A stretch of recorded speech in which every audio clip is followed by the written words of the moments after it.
Good evening, everybody, and welcome to the Matt Willson Weekly Kickoff Show, quarterfinal edition.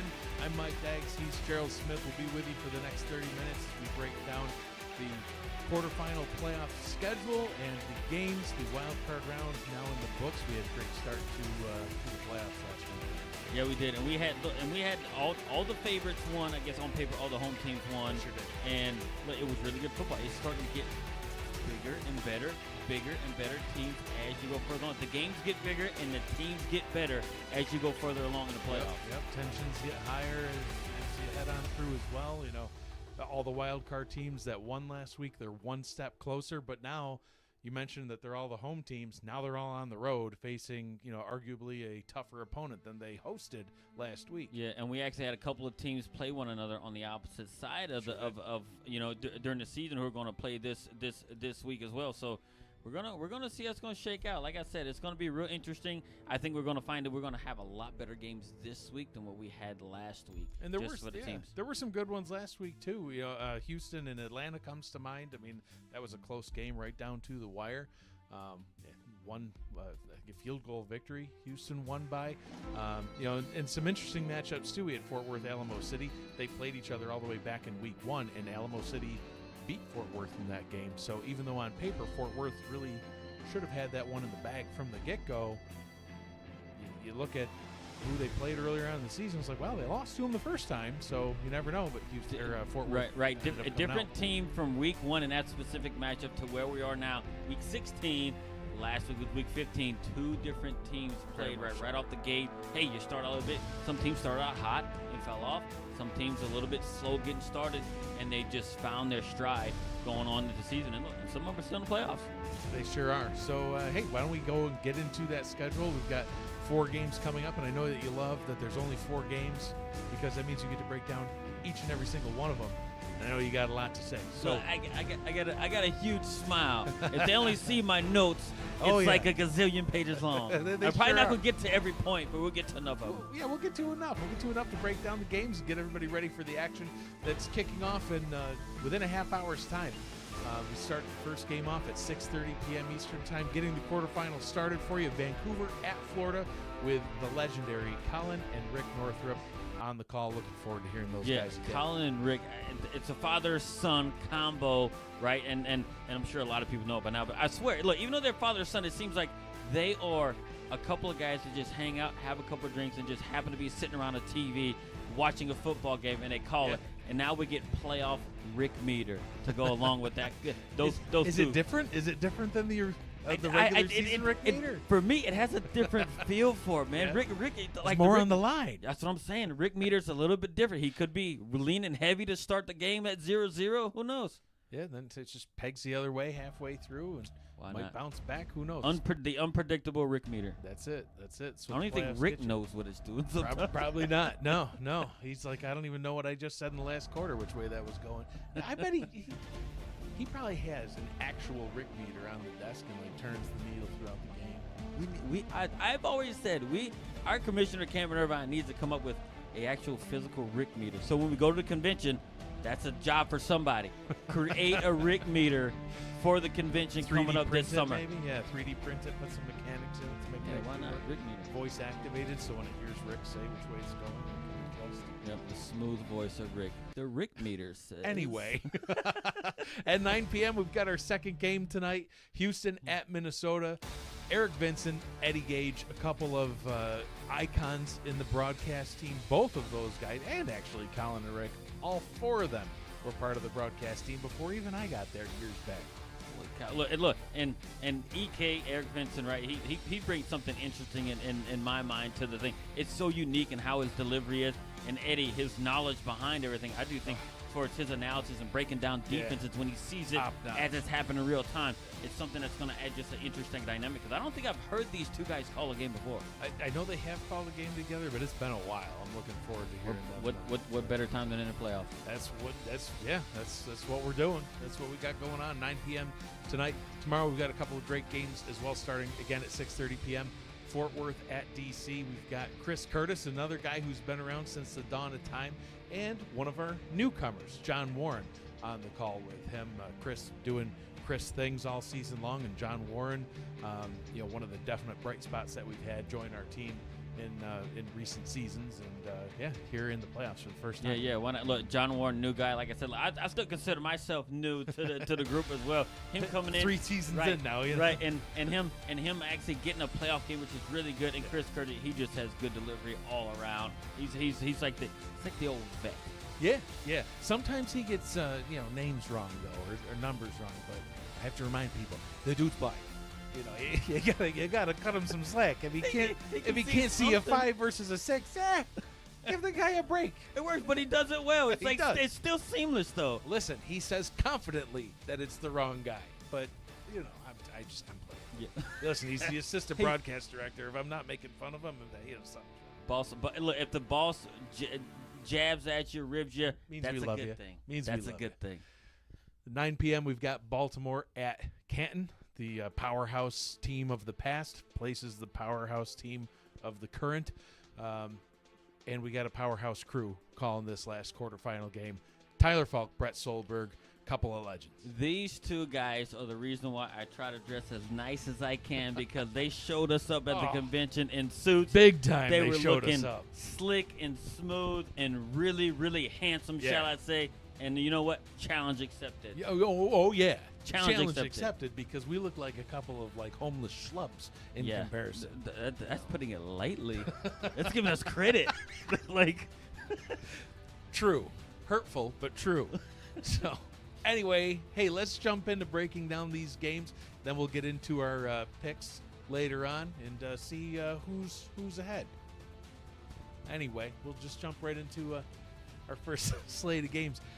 Going in reverse order, we talked about Baltimore at Canton being the powerhouse team of old, powerhouse team of the present. Baltimore, they actually had a close game in the wild card. They got out to a quick 14-0 head start on Seattle, but then Seattle clawed their way back into it. Ultimately, Baltimore did hold on in the end for a 17-10 victory. On Sunday night, they head to Canton. This is going to be their biggest test of the season. Canton, of course, had a first-round bye. They start their playoff run tomorrow night. They've proven all season long that they can win. They can win against any team. They can win in any conditions. Ultimately, a couple of North Division teams here. The team that finished first, the team that finished third. But don't count Baltimore out just because they're playing Canton. Baltimore's taken down big teams that are still in the playoffs. And the team that they beat last week, they've beat Fort Worth throughout the season. They beat Minnesota.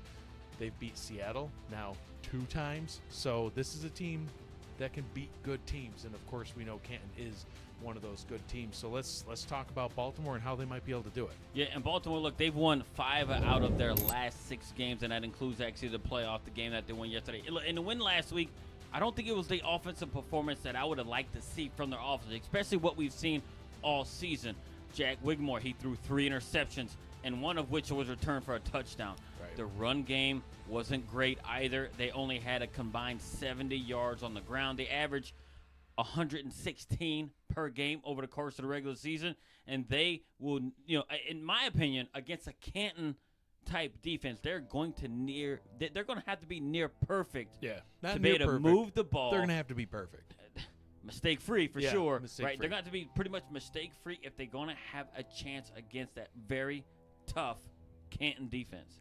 Speaking of defenses, I mean, the Baltimore defense has really stepped up as well. And how do you beat a team? You got to stop them from scoring, first off. Obviously, you got to put up points yourself, but you got to stop them from scoring. And this defense has really turned it on as of late. Yeah, and that's the thing. And this is the defense that we've used to seeing from Baltimore, right? And I think we talked about it toward the end of the season when we broke down one of their games.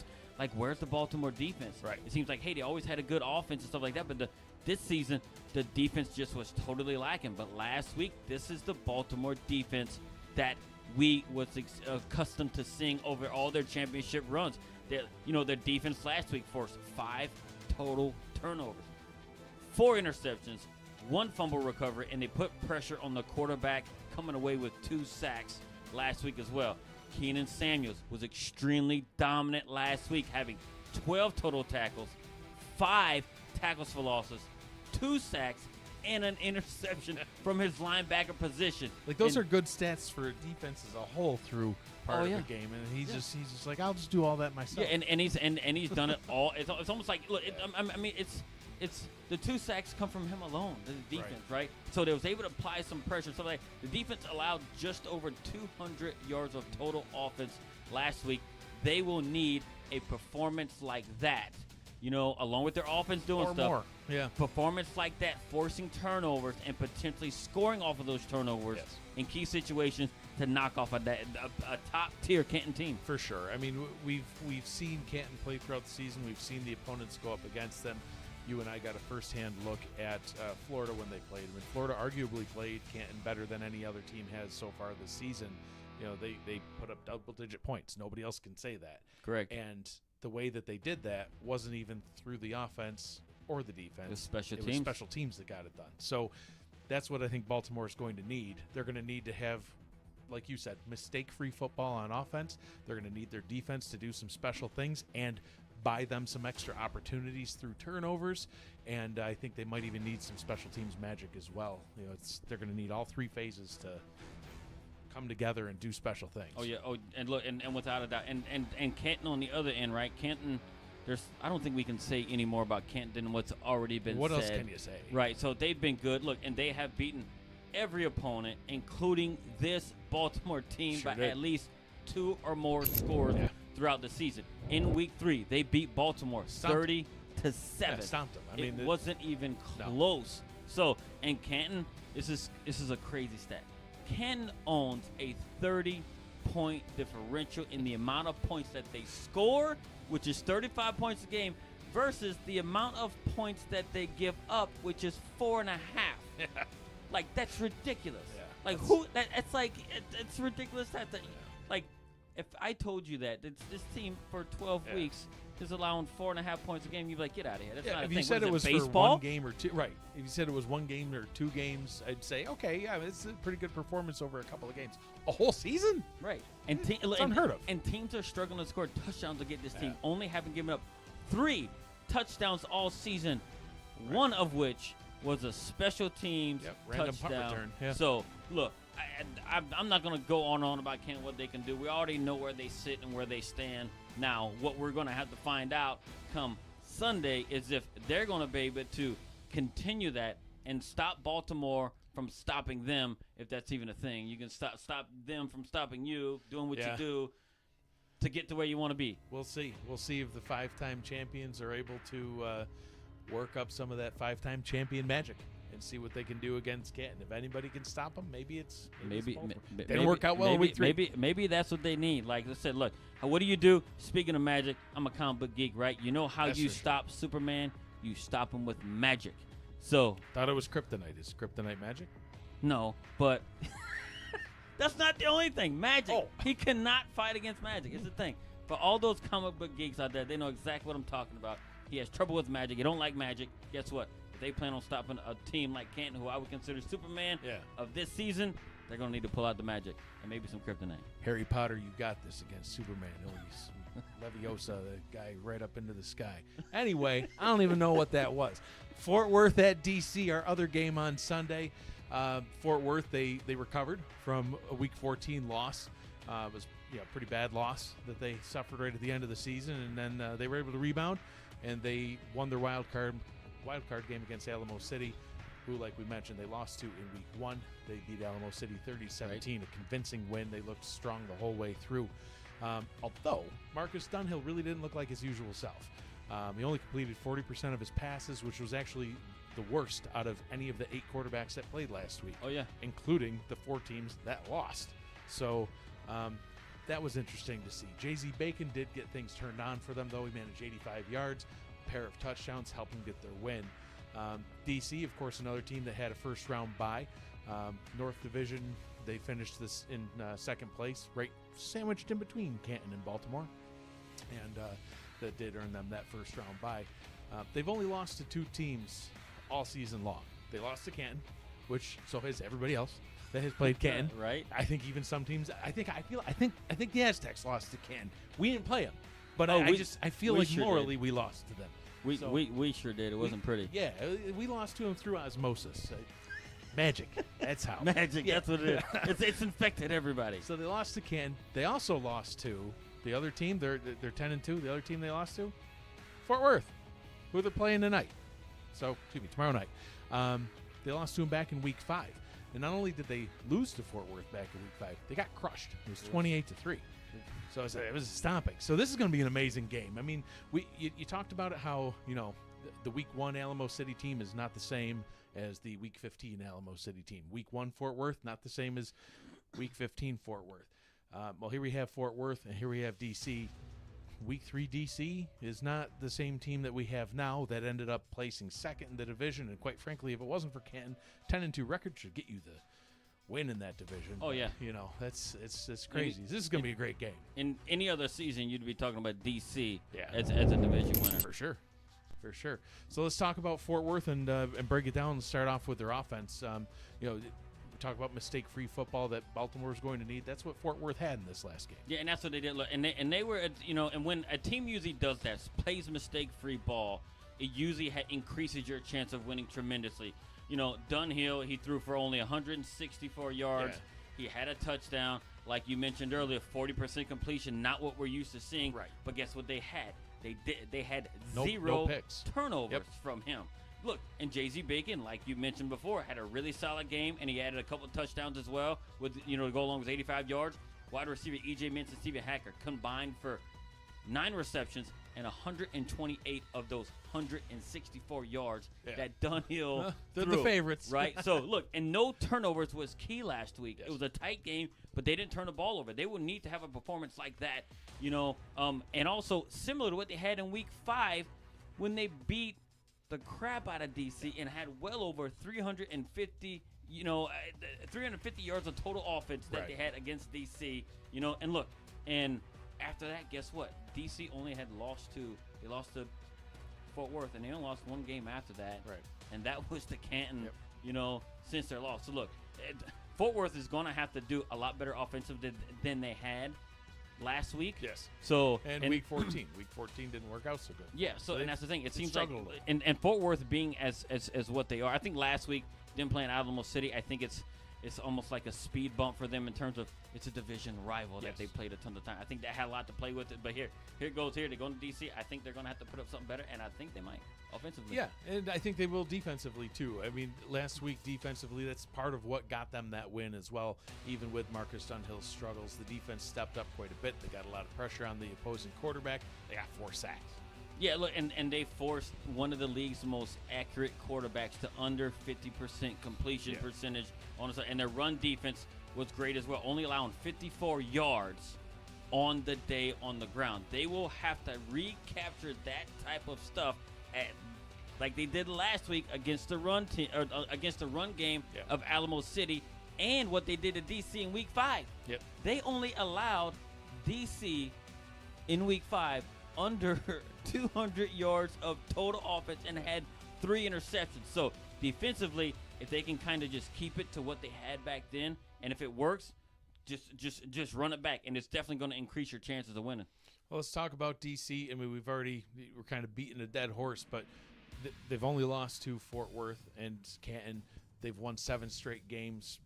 Talk about how they've got that. Yeah, and Lauren Pakoko has been, in my opinion, the best tight end in the league.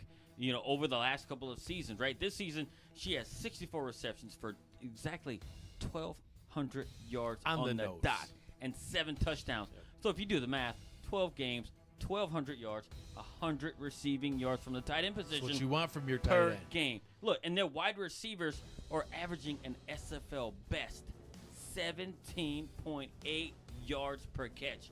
That's a number that's just unheard of. It just shows how efficient they are and how good they are is when they get the ball in their hands, they're actually making it happen. So, look, and they also have the number 4 rushing attack with Kevin Say and Chuck Steller in the backfield, right, as well. They also are number 2 in red zone scoring 96% of the time when they get into the red zone. So, whenever they get down there, they're putting points on the board. The offense will have to do better than their Week 5 performance against its very same Fort Worth team for them to have a chance, right? Which in Week 5, the way they played, it was a terrible outcome. Yeah. So they cannot have anything like that going in this week. No, they really can't. And they're going to need their defense to keep doing what they've done all season long. They have a surprisingly good defense, number 2 in total defense throughout the regular season. Yeah, and they also have the 4th best scoring defense. They're Right. not surrendering a whole ton of points, right? And guess what? They're also 4th best in third down defense as well, which is also propelled. That's why they've only lost 2 games on the season, to this Fort Worth team early in the season and to a Canton team, which was the very next week, still early in the season. So here they are right there, and their second and third level defenders are just tackling machines. They have 5 defenders at the second and third levels. That's the linebackers and the DBs that have 60-plus tackles on the season. They all know how to tackle. Crazy. They swarm against the ball, and they're having an extremely good. And what's really good attribute or even like skill to have in a defense is being able to tackle. If you tackle well, you reduce the amount of yards that your opponents can gain per play. You get a hand on them, they going down, shoot, you good. You're actually, and that's how they actually turn it into a team that can actually shut people down on third down. Somebody gets the ball, bam, they're on the ground. And making it third and long type situations, even a running situation. So they're going to have that type of production from their defense to stop the Fort Worth offense. This one could very well be the game of the week for this week. I think it is. Yeah, it's going to be a great matchup. So let's start getting into tonight's action. Just around the corner, we've got Houston at Minnesota as our second game. That'll be the one that starts at 9 p.m. Eastern tonight. Houston, they had quite a fight with Atlanta, like I talked about, coming away with the win. But it's a game that really could have gone either way all the way to the end. Josh Slapp just dominated, though. You know, he led all running backs throughout last weekend in carries and yards. He had over 100 yards on the day, and a touchdown ultimately proved to be too much for Atlanta to handle. Although now they're on the road in Minnesota, and the Legend have not only did they win the Central Division, but they did so very convincingly. They did lose their season opener. It was in week 2. They had a week 1 bye, so they had a little extra time to get ready for the season. But they didn't lose again until week 10 against Baltimore in a one-score game.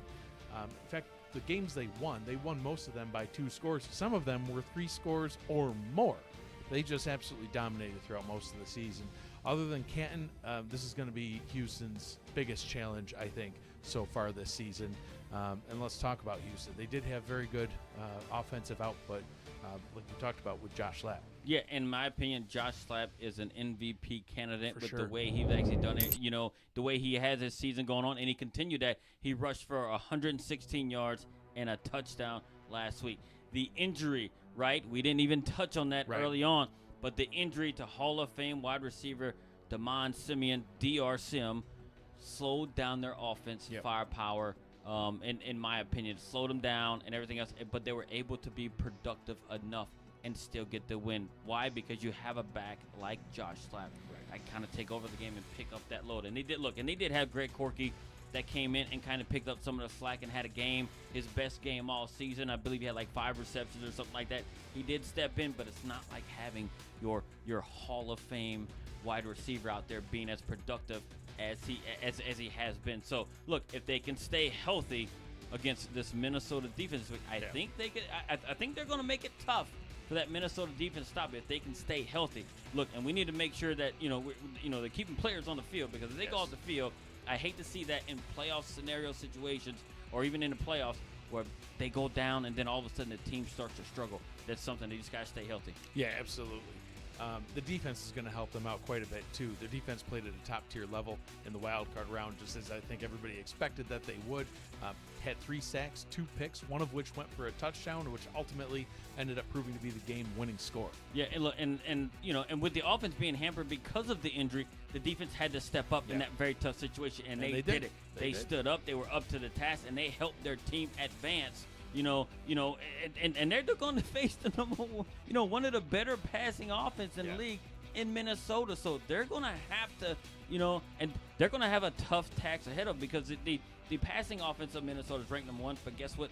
Houston has number 2 pass defense, and also that defense is top 10 in all defensive categories. So they're not a pushover. I think they're going to give Minnesota a tough time. Yeah, absolutely. Minnesota is not going to go down without a fight, though. I mean, we talked about Canton. I think we're going to mention them in every single one of these breakdowns because they have touched every team so far. But they're not Canton is not number one in every category. Most of them, but not every category. Minnesota is number one as well.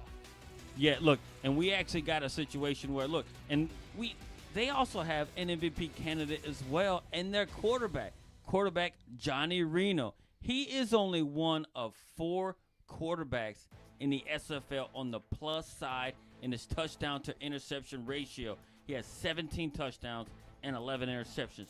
That's one of the best ratios we have. He is also number 2 in passing yards, QBR, and his top 5 in completion percentage. Yeah. And also, guess what he loves to do? He loves to spread the ball around. He does. 4 pass catchers have over 40 catches on the season, which including another tight end. Yeah, tight end Jason Moose France, Yep. wide receivers Jay Taylor, T. DeQueen, and Deezer Powell. So they have been productive all season long. Look, and let's not forget about the future Hall of Famer, because I think he is. Future Hall of Famer running back Colin Hart, who has had an extremely productive season, being number 7 in rush yards on the season. Yeah. And he has 11 touchdowns. He's been really, really productive from his position, especially considering how much they throw the ball. Look, and they, in my opinion, they're going to pose a very, very big. It's going to be a huge task, I think, for Houston to stop them defensively, especially with the way they're playing their offense right now. Yeah, no, I couldn't agree more.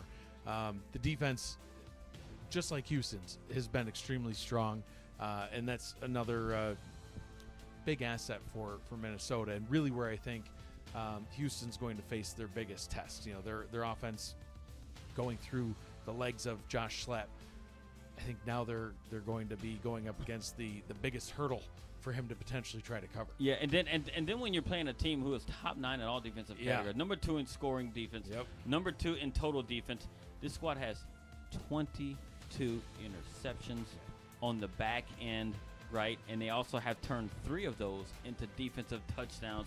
Look, and they have a league-leading 72 pass deflections from their second and third level players. So they're able to get in the passing lanes on third down and be able to knock the ball down. And how do you do that? When you're knocking the balls down those pass situations, you only allow less than you should on third down conversion. They're only allowing 44% in third down conversion.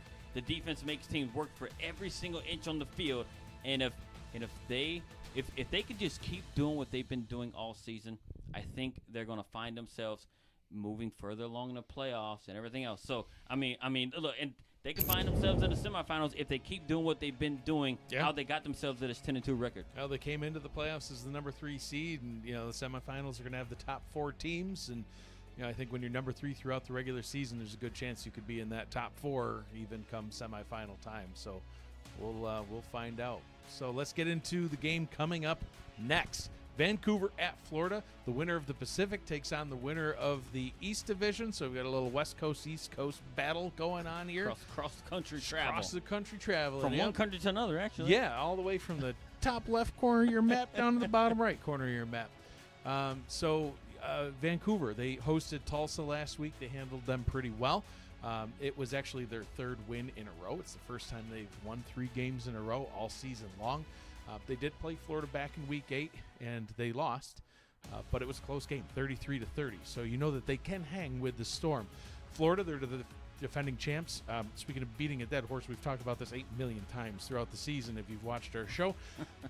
They've won every game since Week 11 of last season, including the championship, because they're the defending champs, except for only 1 game, and that was losing in Week 13 to Canton.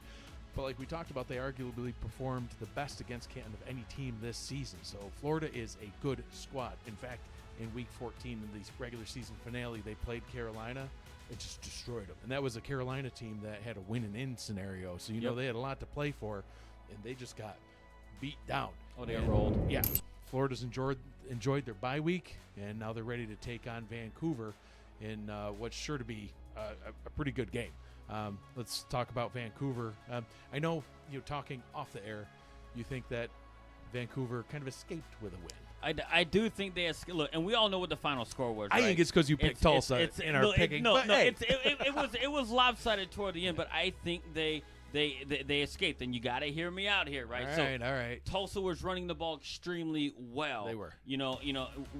Which I think took Vancouver off guard. They was expecting that, hey, Gabe Manning show, boom, boom, boom, boom, boom, all Everybody down the was. field. Yeah. Until running back Deion James went out with an injury. At that point, it was in the second quarter. That's when the game turned. They went past heavy after that, and it was almost like they played right into Vancouver's hand. I think they may have ran the ball maybe only 3 or 4 times. It throws off the whole game plan. It's really unfortunate. It you may as well take your whole game plan and throw it in the trash. It doesn't mean anything so anymore. look, and maybe it's a discussion we got to have about player safety across the league. I have no idea, but it's too many injuries, I think, in big important games, especially in these playoffs so far. 2 big injuries right here. So, and this would look. And before the injury, they were averaging about 5 yards a carry. Right. But look, that's in the past now. Vancouver won it. The Gabe Manning tour ended in Vancouver, and Vancouver wanted it just that way, right? So they're in the quarterfinals. Look, and and they were able to frustrate Tulsa also with making them one-dimensional in that regard with 4 interceptions. That they forced Tulsa into. One went back for 6, right? Like I said, to stop the Gabe Manning tour. Vancouver had a very productive offensive game plan as far as that goes, and their run game was really good. They ran for almost 200 yards on the ground with 3 touchdowns with their 4 ball carriers. Right. 4. Yeah. Right? Look, very unusual. And everything else, like 4, it's like, a couple of fullbacks, a couple of freaking like running backs. It's like they got that people, they pulled people out of stands. I was just saying to there run was the ball. a fan. I think he was streaking. And it may have been owner Andy Hamilton. I'm not sure. I didn't look. Well, I do it too. Look, Andy's like, we're winning a playoff game, baby. Let's go, baby. Yeah. So absolutely. look, and that's the thing. So, and in week 8, right? Vancouver took on this same undefeated at the time Florida team to overtime. Right.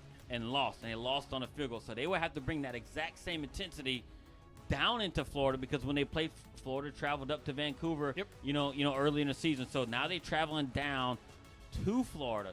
They're going to have to bring that exact same intensity if they hope to come away, with the victory and reach the semifinals. I don't know if Vancouver has ever reached the semifinals yet. I don't know. They may have had in the past, but I'd have to look. I mean, if you look at their playoff history, quite often they win the first. I talked about that in our show last week. They almost always, every season that they've made the playoffs, except for one, they've won that first playoff game. But then, listen, I'm not trying to put a jinx on them or anything, but historically speaking, they almost always lose the second one. So they got a tall hill to climb, especially being in Florida. We're talking about the defending champs here, only 1 loss on the season to notorious Canton, but it's the number 2 scoring. I'm sick. Listen, sorry, no offense to Canton. I'm sick of saying anything about Canton. It's been in every recap.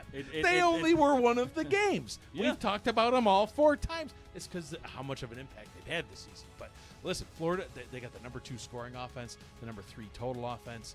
Florida's a dominant team as well.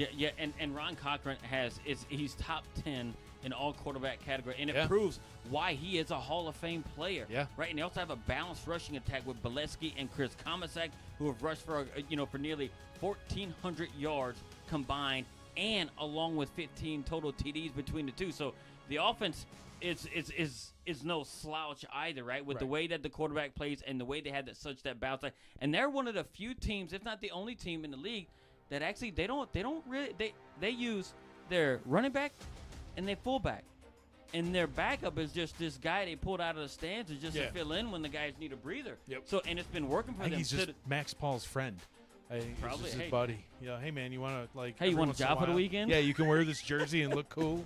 That's so it. Look, I can do anything. And they've done it really well. So look, and their offense, look, and it's going to be tough for Vancouver too if they can't get their defense in order, right? Not that they have it out of order, but they're going to have to be really on top of their game to stop this Florida offense. Yeah, for sure. And the defense is going to be a really tough defense to go up against. It seems like that's one of the themes throughout this show so far. We've talked about all these great defenses. Well, we saved the best for last. Florida has among the best defense in the league, led by their front 4 with Big Sexy himself, Alex Dominguez. He's got 21 of the 28 sacks on the team, which is par for the course for him.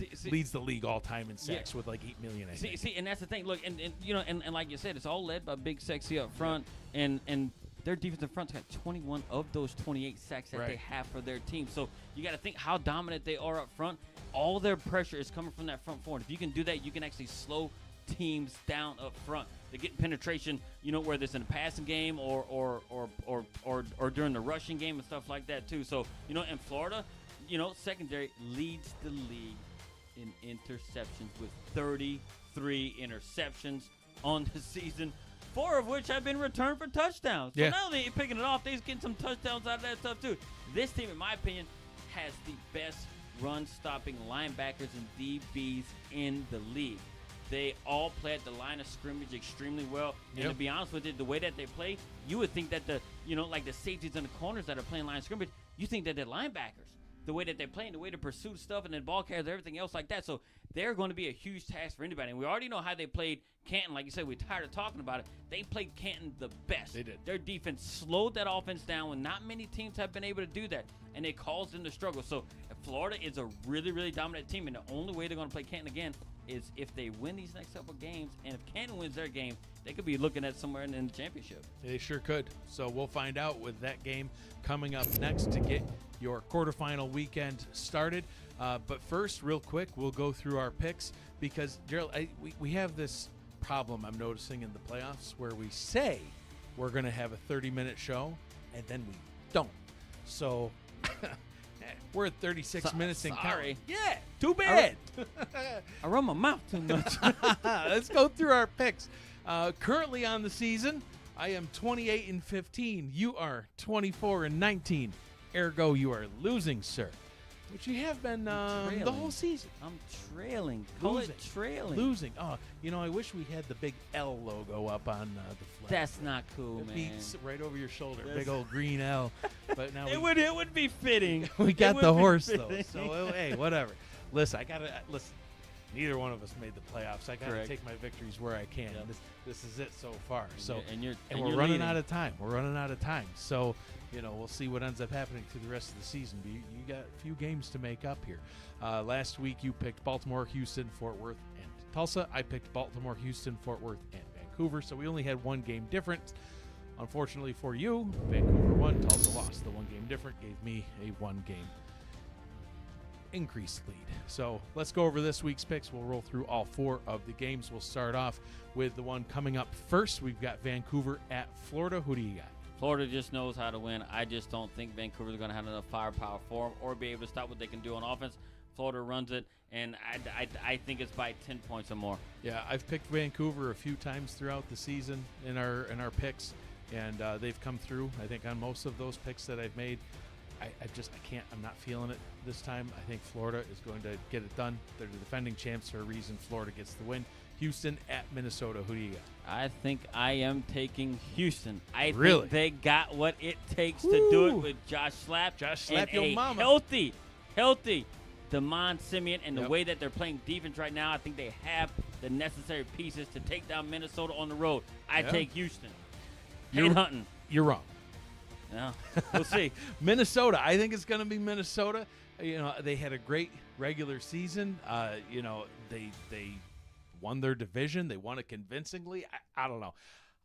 I don't see really much of anybody stopping them.